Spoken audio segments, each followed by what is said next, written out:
Good evening to all. How's everybody doing? Thank you so much for joining in. I'm Oscar Blue for Real America's Boys News. We are live from south of the border in Tapachula. This is the current situation as you see people living on the street, and migrants are more arriving as day after tomorrow. There will be the departure of the massive caravan that is going to leave on an election day on the 5th of November. Migrants are scattered all over the park as they have been sleeping here for some days. As you see, the park is full of all the migrants that they have been just sleeping here. And basically, you see, a big amount of people right here at this particular park where they have been sleeping this whole day. The caravan is expected to leave on uh, on the 5th of November around 6 o'clock in the morning. 5th of November, the day of elections, the day of the elections of the United States of America. It is the day that the massive caravan will be leaving from south of the border of Mexico into the northern borders of the United States of America with the purpose to send a message to the current administration of the United States that the crisis that has been open and is being done by the Democrats, none other. The Democrats have created these open border policies, this ideology of the global compact of migration that is a complete disaster. And that not only that, you being part of the global compact on migration, what it has created is that the cartel has been incentivized to work massively with these open border gaps of where there is no wall. What it has created is that the organized crime and the cartel have taken advantage of these situations and have been smuggling massively through the United States of America. So this is the way that it looks. The park, there are migrants scattered all over the place right now. It looks a few empty. But you can see also migrants from parts of Haiti, as you see walking right here in front of me. Migrants from Haiti that they are walking straight towards me.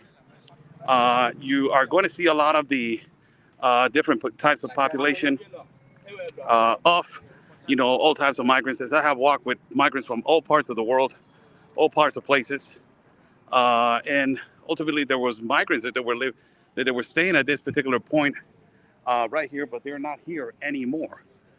They were here earlier as they were sleeping right here in this particular area. Yesterday, I came to this spot, specifically this spot, and I was showing, specifically how migrants that were staying and they were living on this particular site. It was clean right now. It just got recently cleaned, and you don't see migrants staying at this particular place. They're speculating that there was an Institute of National Immigration, there was an operation that basically removed all of the migrants from here and they didn't let them sleep here for a current amount of time. But you are going to see this massive caravan that is going to leave in the next incoming days. This park has been an epicenter, Parque Bicentenario, Park Bicentenario, has been an epicenter of mass migration, has been an epicenter of massive caravans. Historically, I have walked with this one that I'm going to be walking on Tuesday. It will be my 12th caravan. And historically, I have walked 11 of them and documented 11 caravans, which tells you that, you know, 10 of those 11 caravans I have walked under the Biden administration. This is how a disaster of an administration has been. Biden has been a complete disaster for immigration policies. And it's the administration where more migrants have died between the limitations of Mexico and the United States. So the migrants are looking forward to go to the United States to get an opportunity to enter the United States. A lot of them have asked them, you know that there's an election that is currently happening as we speak right now. And a lot of them, they say, yes, we know that. So you know that if Donald Trump wins, all of this, it is going to basically stop. He doesn't want caravans. He doesn't want the cartel to continue to traffic, to continue to smuggle. He doesn't want that. You know that, right? And they say, yes, we know that, but we are expecting and we're praying to God that Kamala Harris wins. So there's this, perspective that it has been pushed by the left. And even I have found migrants in the middle of basically of the Darien Gap where I have walked, migrants that I have seen in the middle of the Darien Gap, which I have asked them, if you had the possibility to vote for a political party, and if you had the possibility to choose one political entity, what would it be? If it would be Trump or it would be Biden? And they have said multiple times, we will vote for Biden. So we have seen this. We have seen this. I interviewed a migrant from India outside of the Darien Gap in one of the migrant camps that is called Bajo Chiquito. And he told me, in the Constitution of the United States, it says that no human is illegal. That's how amazing the brainwashing of some of these leftist progressive NGOs that they take advantage of the migrants and they make money out of human misery. Look at this. They're sleeping right here on the sidewalk. Not just sleeping right here on the sidewalk. You see a lot of the migrants that they're scattered all over the place. This is the park where they were sleeping and waiting for Tuesday morning at 6 o'clock in the morning. Tomorrow, be sure to be tuning in early, as I'm going to be showing you an epicenter of the Commission of Refugees, which it goes by the thousands of people you're going to see outside of the Commission of Refugees waiting for the humanitarian permit. And also not only for waiting for the humanitarian permit, but waiting for a possibility to obtain the humanitarian visa so they will do things legally. A lot of these migrants, they want to do things right, but a lot of them, they got tired. They say that they don't want the CBP. They say they don't want to wait for the CBP-1 app. One of the things that they're saying that they don't want to wait for CBP-1 app is because, and particularly, they have, well, not just, and particularly they say that it takes too long, 2 to 3 months it takes for them to get the appointment. And now they do not want to wait for the CBP-1 app. They say, you know what, if I can get the opportunity to cross and deliver myself to the authorities of the United States, I will do it, if, as soon as possible and as quick as possible as I can get. So this is the way that the migrants are leaving this park, the whole park. You got a Christian church or a Catholic church right here on the left. And it is full, scattered migrants all over the place. Now, it looks here and there migrants until now, but on the day that the caravan leaves, you guys are going to see thousands of them that they are going to be walking. That has always happened. We have come down here so many times, and this is not my first rodeo. As I can tell you guys, I documented 11 of these caravans now, and 11 of them have always been the same. You can see scattered migrants here and there from all over the place. You see migrants, sleeping on the sidewalks. You see migrants sleeping on the side of businesses. As you see right here, you see more migrants sleeping outside of the church. This is normal, and then when the actual situation, when it happens, when the actual caravan starts leaving around, that is going to be on election day, that is going to be on Tuesday, November 5th, you are going to see a massive group. And that always happens, that always happens. So how's everybody doing? Thank you so much for joining in. Let me flip the camera so I can say hello to you guys. I'm live on Instagram, and also I'm live on Facebook, I'm live on YouTube, and I'm live on X. Let me just show you right now. Flip the camera. You go right now. Flip the camera right here. Say hello to you guys on Facebook. Let me say hello to you guys on Instagram. How's everybody doing? Thank you so much for joining in. Oscar Blue walking right here, as I have always done. Walk with caravans, walk with all this, documenting the mass migration, documenting basically everything that is happening all the time. So I have walked through this park and this epicenter that we have shown so many times. So, we have shown this, walked so many caravans, but this problem is still coexistent.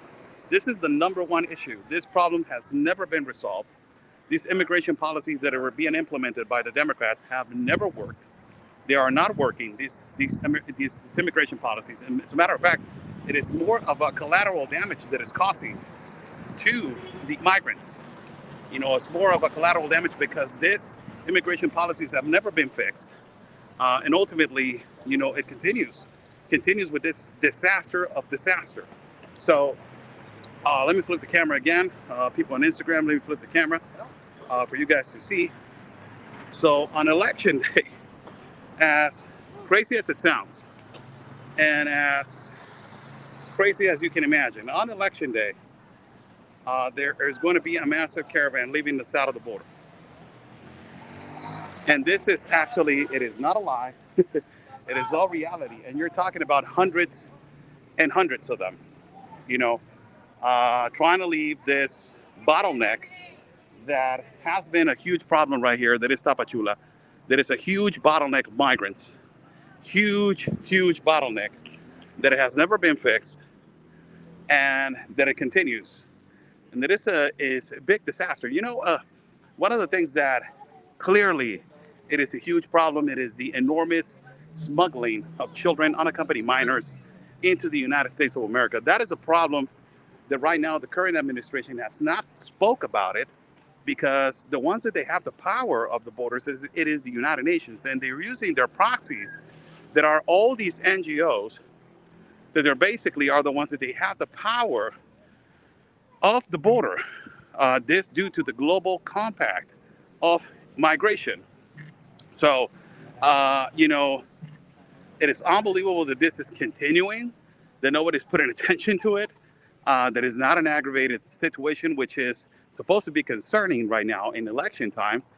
But, it continues. The people continue to arrive right here to the south of the border, continue to arrive right here to the south of the border of Mexico. 3 caravans have left in the last month right here from the south of the border. The first caravan was around 600, second caravan was around 800, and the third caravan was around 2,500 people. You're talking about that this caravan, there's speculated that it's going to be between 4 to 5,000 people that is going to be walking, exercising their right to say, you know what, we want a solution. And the solution has never been given by the current administration of the United States of America. They're just saying, come as you want, enter as you please, and not have a legitimate statement of is it a reality of a refugee and asylum case. That is the number one thing. You have a lot of people that are coming in that they're not refugee or asylum case material. It is just people that they're possibly having a case that you can say that is a possibility of, there is a possibility, but there's not a possibility that they possibly going to have a case of refugee and asylum. Let me just flip the camera so I can talk to you guys for a second before I go. Let me flip the camera right here. Sit down right here. How's everybody doing? Thank you so much for joining in. Oscar Blue live from Tapachula, as you see right here. The sign that it says Tapachula. Sadly, I can tell you right now, and I don't want to make everybody look bad, because there's a few migrants that there are good people and there's bad people. It smells like marijuana. I can tell you right now, right here where I'm sitting. Possibly there's somebody there smoking. It always happens like that. Under all the good people, you're always going to have a bad individual and a bad apple. This is what it gives the migrant, and it gives all of us a bad image. That is what is actually happening, because you don't have a filter in the borders with the United States and Mexico. You have bad people coming in, bad people doing crimes, bad people raping, bad people killing, bad people doing all this kind of stuff. And that puts a burden into all the good people that they're trying to do things right in the United States of America, all the good migrants that they're trying to go and work and trying to get their things right. And you have the average typical migrant that has been waiting for a process 5 to 6 to 7 years, and his image gets damaged because of all these people that they're coming in and doing bad things. It's sad, because it shouldn't be like that. It shouldn't be like that. There should be a process. There should be, it should be a filter. And because it should be a process and it should be a filter, every single situation, it should be different. It's like if an American comes to Mexico and commits a crime, we're not going to say that all Americans are bad. But sadly, it is a different situation when it is in the United States of America, because those are really exacerbated and aggravated crimes, which it has been happening. And it has been, consistent. It has been consistent, the crimes, and it have been really bad crimes. You have this dangerous gang that is called Tren de Aragua, which is a really difficult gang, which has been really difficult to deal with. I don't speculate, but I will be blunt to say that there's possibly one or two that they are infiltrated in this, and they're going to be infiltrated in this caravan. We don't even know. Why? Because there's no filter. There's no actually, betting. On this caravan, we don't even know who's coming in. We don't know, you know, who's walking. You have a lot of children. Yes, you do. You have a lot of women. Yes, you do. But the majority are military age males, which everybody has seen arriving into the United States of America. Uh, and this is the problem, that because you don't have a filter, you don't have a border that is secure. And now the border between Guatemala and Mexico is extremely dangerous. Now you have the organized crime and the cartel that they are massively, progressively having a control over that border. They're extortioning, they're kidnapping, they're actually operating massively, trafficking humans, putting rubber bands on all these people to be identified, which route they're coming in, which route they're coming out. There's specifically warehouses right here where they are keeping them, and some of them are, being kidnapped. Some of them they are just, being held until they pay the certain amount of money so they can walk freely into the country. It is bad all over the place, and this is because of these open border policies and this normalization that this should be okay, that this is a conduct that it should be normalized, that people migrating through a jungle, migrating through a desert, migrating through a mountain, migrating in the back of a tractor trailer, that is supposed to be okay. That is supposed to be normal as possible. And it is not okay. It is not okay to be migrating like this. It has never happened. I've been in the middle of the Darien Gap. Just earlier today, we were filming right here on the back our new documentary that is going to be called Four Times Darien. I gave basically my statements right here from this epicenter that it has been the epicenter, this park of massive caravans. Uh, and as I was remembering, and all the times that I have been in the Darien with Ben Bearquam, and there was a time when I was in the third journey. There was a moment where we were crossing some dangerous terrain and rivers, and I was just looking at all the people, and I was like, when did it got to this point that people are treated like this, and they are making them think that this is okay, that this is the way, that this is the particular pathway for you to get to one place to another. When did it got to a point that this is a normal conduct, that you have to go through a jungle, risk your children's life, risk your wife's life, risk your family's life to see if you can make it or not? And if you make it, man, you are just, you're lucky. But if you don't, it was part of the deal. You had to understand that was part of the consequence of migrating through a jungle. Now, Central America being extortion, being kidnapped, paying smugglers, paying, the organized crime to get to a better place. Man, it has been a complete nightmare and a disaster. And I remember clearly the statements of Joe Biden and his debates with Donald Trump back in 2020. And he said, we are going to create a better pathway for migrants. And it is the administration where more migrants have died between the limitations of Mexico and the United States. So that is your better pathway, just for everybody to understand. That is the pathway of him, the pathway of debt that he hasn't fixed. He hasn't fixed at all. You have an enormous problem. And, this, adding to the fact, in addition to that, just to reinforce that comment, he also called in to surge the border. This was a statement. You can actually go and Google it. Joe Biden said we need them to search the border. Also, he said that he was going to document 11 million undocumented individuals. And also, he said that he was going to fix the DACA recipient process, that it was all a freaking lie. He has never fixed this. This is a big problem. It's a huge problem, by the way. It is a disaster of a problem. A lot of people are dying. A lot of people are being kidnapped. And now it has become just a business where NGOs, the proxies of the United Nations, they're making millions out of this humanitarian crisis. A lot of them, they're receiving millions out of their tax return. And it is just ridiculous. How can you, be supposedly helping this crisis and making millions out of this? It is a win-win business for these NGOs, and it is Catholic Charities, the ACLU, No More Debts, all these lawyer entities that are working at the borders. being humanitarian, and if you don't support them, you're a traitor to your people, you're a traitor to your country, you're a white supremacist, you're a conspiracy theorist, you're creating hysteria, you're a fear monger, you're xenophobic, transphobic, homophobic, pronophobic, fatphobic, racist, fascist, narcissist, and bigot. And if you don't support them, you're a traitor to your own people. And you're a conspiracy theorist for the CIA. All of these terminologies, they put this label on your forehead because you're actually telling them the truth. You guys are making millions out of this humanitarian crisis. Instead of fixing this problem, you guys are making a huge buck. And look at the situation at the Darien. When they have approached the middle of the Darien, any NGO that has walked the middle of the Darien, I never seen one. And why you don't see them walking? Because they know that if they try to fix the problem, they are not going to get funding.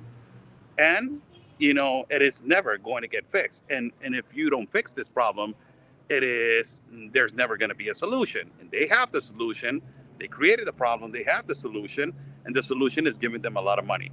Let us walk a little bit again. Let me just flip the camera so I can just walk a little bit with you guys. I'm live on Instagram, and also I'm live at Facebook. I'm live on X, and I'm live at YouTube for people to whatever platform you guys want to join. Buy me a coffee. It is right there pinned on the chat. If you guys like to contribute to my independent reporting and travel fund, buy me a coffee. It is pinned there. So I'm just going to walk lastly to end this live feed. I'm going on almost 22 minutes going into this live feed. The elections of the United States of America are going to be held on the 5th of November. That is a couple of days from now. Those are the most important elections, on the world right now as we speak. And I am not going to lie. There has been statistics and polls where they are showing that Kamala Harris, it is up on the elections by 1 point in some states. On the blue states where she is supposed to be favorable to go up 3 to 4 points, she is up only by 1 point. And on the red states, Donald Trump, it is keeping the lead by 3 to 4 to 5 points. But right now, not creating no lie, not creating no hysteria, and it is not a conspiracy theory. I have seen several polls where it's showing drastically that some states are in favor of Kamala Harris, and that she's also basically winning those states by 1 point or just slightly by 1 point. But on the red states, like always, Donald Trump is leading. Of course, the states that are going to be key, everybody knows Georgia, Pennsylvania, and Arizona. They are going to be key for the elections that they're coming in. And somebody saying don't ever care about California, it is Democrat. Well, yeah, it is basically impossible to flip California red. It is never going to happen. One time it happened under Arnold Schwarzenegger, and Arnold was a complete rhino. He was basically being introduced to the Republican Party as one of the biggest rhinos, and not to let everybody know, he just came out and supported Kamala Harris. So that basically tells you that it's really difficult, and it's going to be basically impossible to flip California into a red state. It is going to be really, really impossible to flip California into a red state. But we are live. As I'm going to walk through this particular place right here in the middle of this park, you're actually going to see a lot of migrants scattered all over the places. I'm seeing a lot of them, they're carrying their backpacks.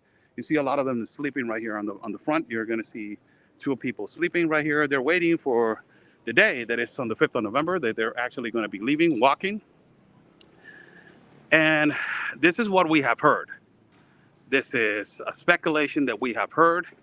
It is that possibly there is going to be law enforcement, National Guard, on trying to dissolve this caravan.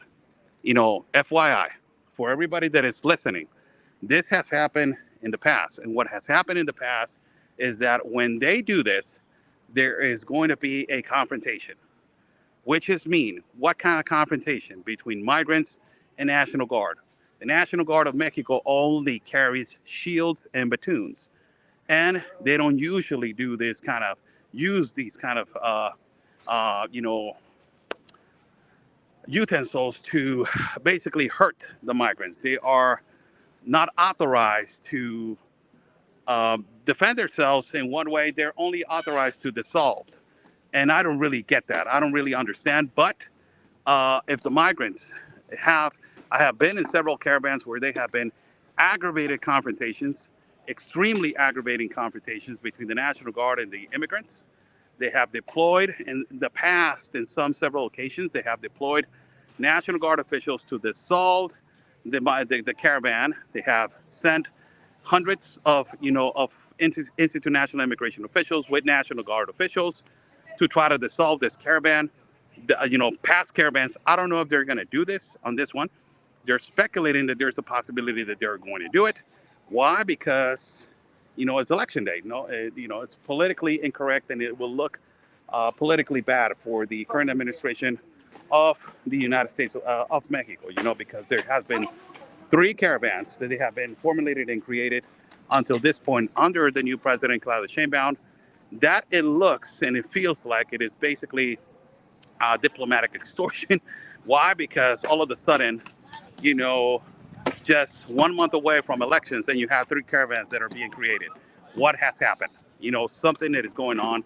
We already know that the past administration, the AMLO administration, the president of Mexico, with the President Biden, they had an agreement, and it was a huge agreement. There was a lot of money that it was being delivered to the government of Mexico to keep these caravans from being created, and it was just a complete flop. There were, as I have documented, more than 10 caravans I walked under the Biden administration. It was caravan after caravan after caravan.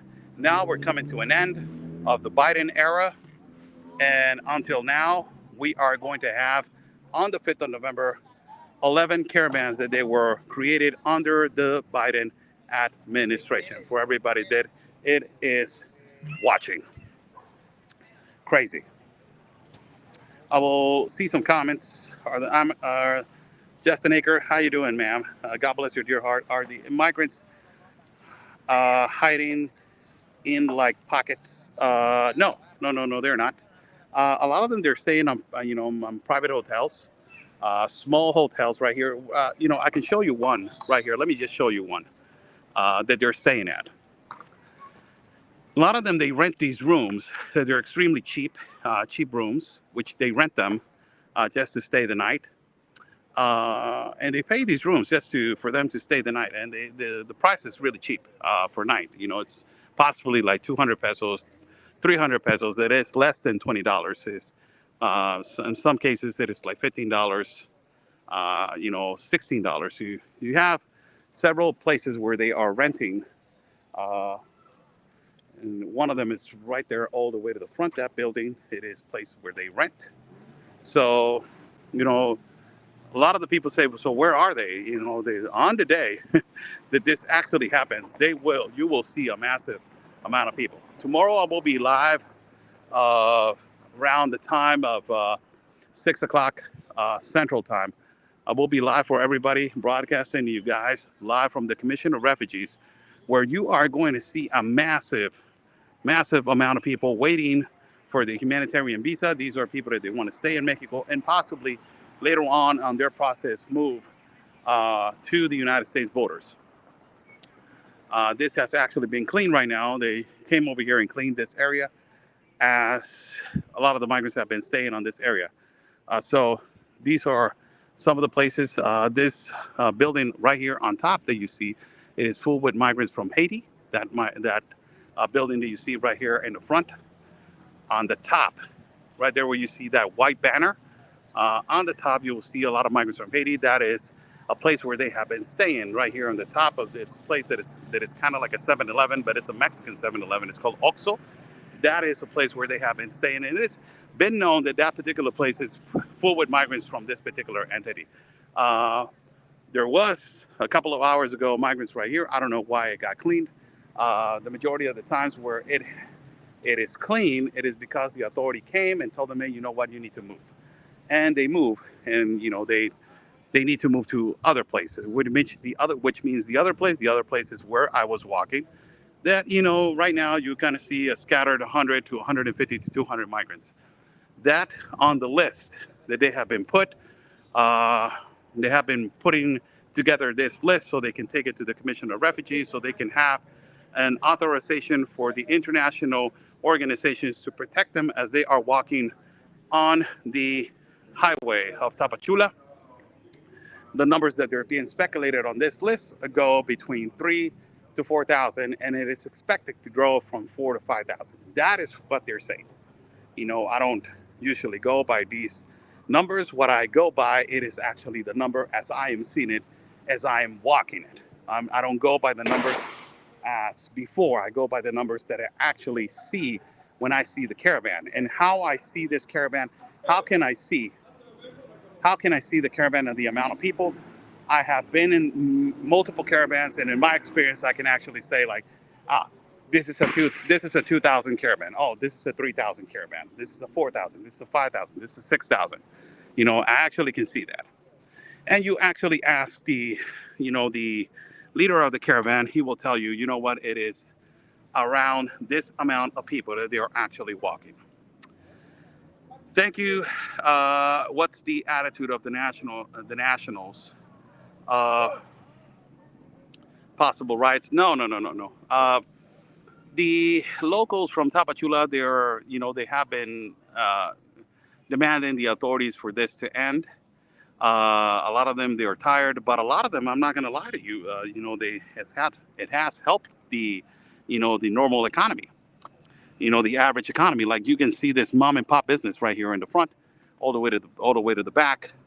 That mom and pop business, sells Doritos and it sells all types of, junk food. That actually, it's a whole different ball game. Normally it will sell, to 25 to 30% of making a market out of it. And now you have all this massive amount of people and you have children. So you're going to make twice as big. And, the hotels, private hotels, they're always packed with immigrants because they're staying here meanwhile they're processed. So the, average businessman that owns a private hotel, he will tell you, you know what, no. It's not affecting me. It's actually helping me economically and financially to grow a little bit more.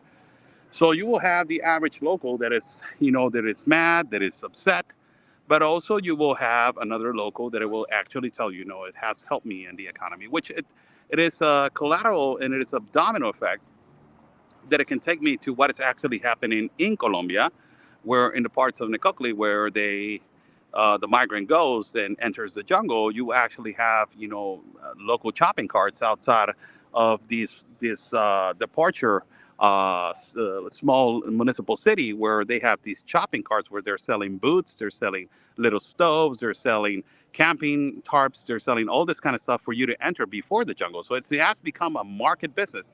It's created all these other mom and pop businesses that they're living out of this humanitarian crisis and this humanitarian disaster. So, that is the actual reality of this. So you have an average, part of the population of locals that they're complaining about it. They complain because they say that it's always it smells bad in these particular places where the migrants are staying at. It's not profitable for the local business to say, oh, it's not helping me. It helps the hotels, it helps the food stores, it helps all these people, but it's not helping me. I have another type of business that it's not helping me. It's actually all the way around it. It's complicating my image of my business. You have the other side of the local businesses, but you have this side that is actually saying, oh, it's profitable for me. It's profitable. It's helping me. So, that is the actual situation of all of this. I will say goodbye to you guys as we speak right now. Let me just flip the camera to say goodbye to you guys. As you can see, this sign right here of Tapachula. Before I go, we got almost 800 people in Facebook, in X, in YouTube. Three of them together, and we have a small audience in Instagram. Let me just see if I can flip the camera right here. First, let me flip the camera on this side uh, so I can say goodbye to you guys. Let's see, front camera right here. Bam. There we go. Sorry if I don't have my button all the way up. It's hot over here, so apologize for that. Let me see if right here. All right, all right, all right. So, how's everybody doing? Thank you so much for joining in. I'm Oscar Blue for Real America's Voice News. Don't miss our broadcast as we are going to be live at our network, like always, broadcasting to you and giving you guys uh, the reality and truth of all this that is happening in Election Day. That's the most craziest thing about it. On the day of the elections, a massive caravan will be leaving the south of the border in direction to the north part of the country, with the purpose to try to arrive to the United States of America and try to make a run for it and try to make it before, if Donald Trump wins, try to make it before he takes power, or if Kamala Harris wins, this will become a massive arrival. This due to the fact that Kamala Harris will continue with the open border policies, with the global compact on migration, will continue to admit migrants to non-port of entries, which it will create a domino effect, uh, you know, uh, into the whole continent of America. This is why in the Darien Gap they're preparing the Panamanian authorities and a lot of authorities in Central and South America. Let me see some comments right here, which I'm seeing at this particular moment, saying, "Hey, Big Oscar, are you ready for Trump to win on Tuesday?" Well, I just want this crisis to be fixed, man. That's the only thing that is worrisome for the whole continent of America. I'm Team Jesus, just first and foremost, for everybody to understand. Uh, Jesus is our Lord and Savior, and He's the King of Kings. And actually, you can actually see where in which political party they praise Jesus, and on which is the other political party that they deny Jesus, even in their rallies. So by that, you will know which side I'm on. You will know which side I am rooting for. If you deny Jesus and the existence of our Lord and Savior and King of Kings, I'm sorry, man. I'm not on the side of Satan. So I'm sorry about that. Let me just read another comment. I did buy you 3 coffees for the first time. Thank you, Oscar. Thank you so much, Wendy Girl. Thank you. Buy me a coffee. It is right there, people. I would extremely appreciate your support. It is pinned on the chat on YouTube. I think it is pinned right there in the chat. I don't know if it is there in the chat. I'm trying to get my plane tickets and all this kind of stuff to go back. So buy me a coffee. It is right there, pinned in the chat. I would extremely appreciate your support. Your support, it is much needed. God bless your dear hearts, every single one of you. So your support, it is much needed, as we're going to be the whole week broadcasting for you live. Don't forget, tomorrow is going to be as early, uh, you know, uh, as early as I can. I'm going to be as early as possible in the line of the Commission of Refugees, to give you guys a glimpse of how it looks right now. And it doesn't. By the way, that the locals and the local journalists are telling me, uh, you know, uh, by the way that the locals and the local journalists are telling me right now, the way that the Commission of Refugees that is looking, it looks pretty bad. It looks pretty bad. Samba Queen, uh, le hablo al ratito si quiere, le hablo al ratito, Sonia, le mando un mensaje para decirle cómo. Muchas gracias, le mando un abrazo, Dios me la bendiga. Ay, Dios mío, muchas gracias, cómo la aprecio, muchas gracias, le mando un beso y un abrazo. Muchísimas gracias, señora. Amen, Oscar, thank you for sharing your trip to Jerusalem and sharing that your special moments and testimony. Yes, thank you so much. God bless you guys. I'm about to leave. Go to sleep. Tomorrow we have a big day. I'm about to get something to eat. I'm extremely hungry. It has been a long day. We came over here to do some stands for the contribution for the documentary that is going to come out in the next incoming months. It is going to be called Four Times Darien. We have, nobody has been in there like us, man. We have suffered all of the consequences of this place, and we did it with the most heroic agents in the whole continent, that is Centerfront, the authorities of Panama. It was clearly an honor to walk with them. Somebody's asking, what are you eating, Oscar? I don't know yet, man. I don't know. It depends on my cameraman. My cameraman, it is the one that knows right here the actual places. I like you, but Oscar, we can take the whole world. That is because we are full with Americans. They're tired. I don't know why you say that comment to me. I like you, Oscar, but we cannot take the whole world. I'm not in favor of mass migrations. I don't know what you're talking about. Please do your research. God bless your dear heart. Thank you so much for joining in. Another question people want to ask a comment. Another question. MSN, it is not reporting. I don't know why. They're fake news. They're extremely fake news. Everybody knows that they are fake news, and they have always been fake news. It is what it is. I don't know who follows MSM. I don't watch mainstream media, by the way. What I watch now, it is people that they say the truth. Let's say Tucker Carlson. Let's say Joe Rogan. Let's say Tim Pool. Let's say Sean Ryan. Let's say all these kind of people. And I'm a fan of people that they are actually been doing the news for quite some time. I'm a fan of my mentor, Chuck Colton. I'm a fan of my brother, Ben Berquam. I'm a fan of all these people that they go and do groundwork. So that's what I watch. I don't watch mainstream media. I left it a long time ago. Long time ago, I left it alone. So whoever watches mainstream media, that's the main problem. You're watching a lot of the media that is not even profitable, and it's not even helping at all. Not at all. It has created more as a crisis. And also, it has created more as an aggravated problem. Why? Because it has created a hatred campaign to one political, a person, one political opponent that they really want to just completely eradicate and eliminate this guy at no cost whatsoever. Does Mexico have a border wall to keep the immigrants out? No, we are a country that doesn't have a division between Guatemala and also Tapachula. Dígame. Okay. There's migrants looking at me right here, so I'm asking what's going on. How long did you say that it will take for them to get to the border? Specifically, it takes them about 2 to 3 weeks for them to get to the United States border. So God bless your dear hearts. Thank you so much for joining in. I will leave right now. Everybody that is watching, stay safe. Buy me a coffee. It is right there. Your support, it is greatly appreciated. Thank you so much. And like we always say, God's plan, it is our mission. Stay safe.